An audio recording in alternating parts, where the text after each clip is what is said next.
All right, if we take a look at these now, we're going through the process of factoring.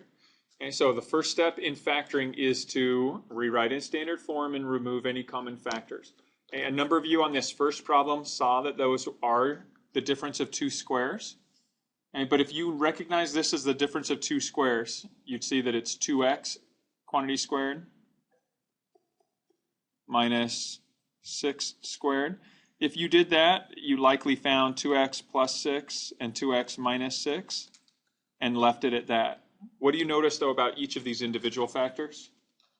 Yeah, they can each take a 2 out, right? So if you did it this way, you would have to continue factor a 2 out of each one, leaving a 2 and an x plus 3, leaving a 2 and an x minus 3.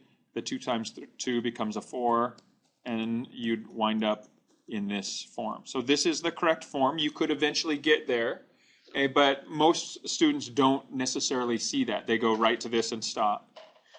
Okay, ideally, what common factor can you remove if you use that as your first step? 4. So if you remove a 4 from the 4x squared, that leaves an x squared. And removing a 4 from negative 36 leaves a negative 9. And now you still have the difference of squares here. X squared minus 9 can be factored into the sum and difference of terms. It's the base x squared and the base 3 squared. So it's the sum and difference of those. Again, notice it's the same answer, okay, whichever way you choose to do it. But if you do see the difference of squares first, make sure you check your factors. Are there any other common factors that you can remove from the individual binomial factors there?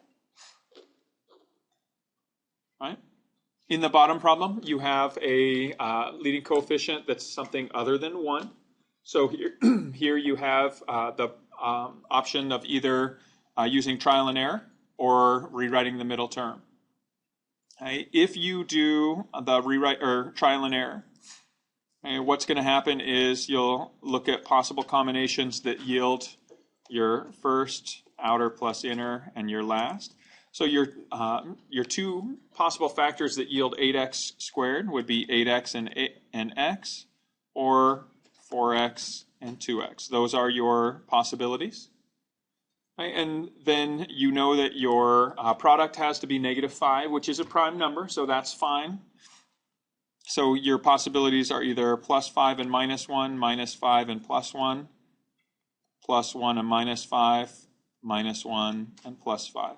And that's going to exist for both of these different pairings. So +5 and -1, -5 and +1, +1 -5, and then you have -1 and +5. Okay, when you look at these, can any of these be eliminated based on factoring rules or removing common factor rules? No, there's no common factors between 8x and any of these numbers, 4x and any of these numbers, or anything here. So you have 8 different possibilities that you would need to test and FOIL to test on this one.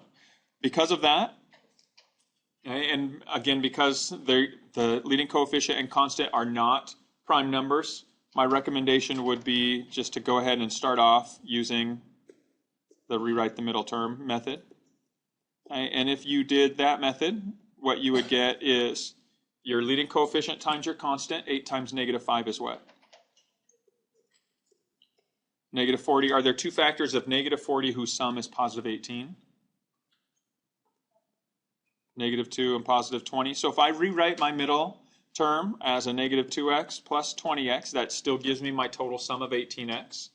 Drop my first and last terms down, and then factor by grouping. What common factor can I remove from my first pair of terms? 2x, and that leaves a 4x and a -1. From my second pair of terms, I can remove a 5, leaving 4x -1. If I've done this right, I should have a common binomial, which I do. And the factors that remain, the 2x and the +5, 2x and +5, become my other binomial factor.